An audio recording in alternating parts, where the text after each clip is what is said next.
Galaxy Grand Prime. The phone comes with a 5-inch QHD display with a pixel density of 220. The phone is powered by a 1.2 GHz quad-core Qualcomm Snapdragon 400 processor.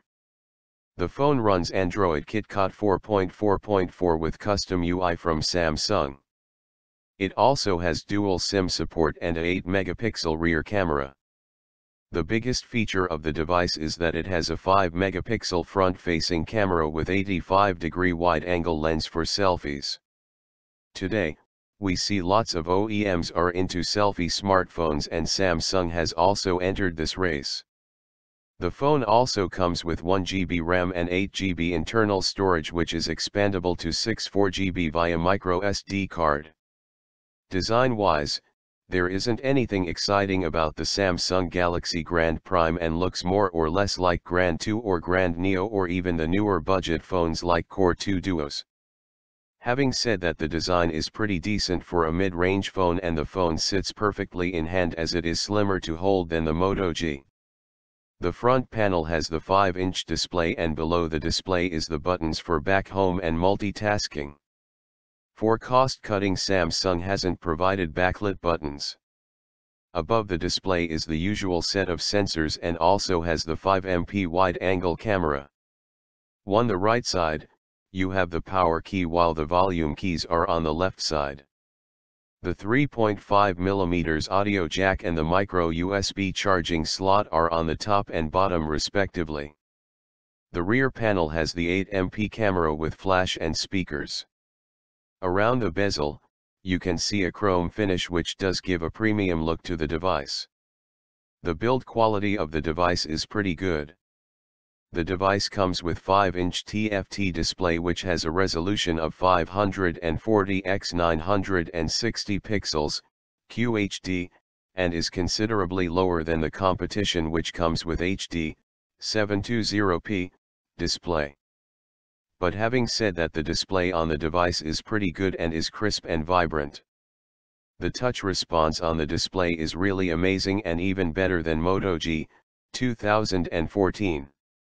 The viewing angles are also really good, but one thing missing on the device is the ambient light sensor. This means whenever you step out to sunlight, you will have to manually adjust the brightness from the notification center, and this could be an annoyance most of the time. Even though the display resolution is not the best in this segment, the display performs really good. Software and performance.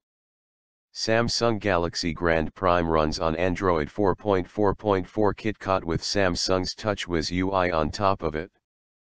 But unlike other phones, Samsung has not bundled any bloatware with the phone, and hence you don't have unnecessary apps taking up space or running in the background. The UI is pretty similar to what we see on other Samsung devices. It also adds useful features like disable or hide apps from the app drawer. The notification center is also pretty handy and has good set of quick launch icons included, although you cannot customize them. The software on the device is pretty responsive and nothing to complain about. The phone runs on Snapdragon quad-core 410 processor with 1GB RAM, and this is slightly better than the Snapdragon 400 powering the Moto G and Lumia 730. The performance of the device is really smooth and lag-free. Switching between apps and opening apps are pretty fast. App drawer open even faster than the one on Moto G with almost core Android. The device comes with 8GB internal storage, out of which close to 5GB is available on first boot. You can also expand the storage via micro SD card. The phone also comes with tools like screen mirroring, where you can project the screen onto larger display using Wi-Fi, and also ultra power saving mode to get better out of your battery. Camera. The camera on the Samsung Galaxy Grand Prime is a 8MP rear camera with LED flash and a front-facing 5MP wide-angle camera for selfies. This is Samsung's first mid-range phone focusing on selfies with the 5MP unit. The camera interface on the device offers a host of features including ability to edit ISO, exposure, add filters and effects and more. There are also a host of shooting modes including panorama, night mode, beauty face, and more. Battery life. The phone comes with 2600 mAh battery, which is considerably higher than what we have on other mid-range devices, and this really has an impact on the battery life. The phone does give good battery life in normal usage, which includes calls, browsing, email, causal gaming and social networking apps. We tested the battery on 2 instances and found that if you are an average user, you can get around 1.5 days of battery life on this device. Verdict. So is Samsung Galaxy Grand Prime worth the money? At Rs 14,500, the phone is a bit expensive comparing with Moto G or Zenfone 5, and it does not match up with the specs as well. But having said that, there are a couple of strong points for this device.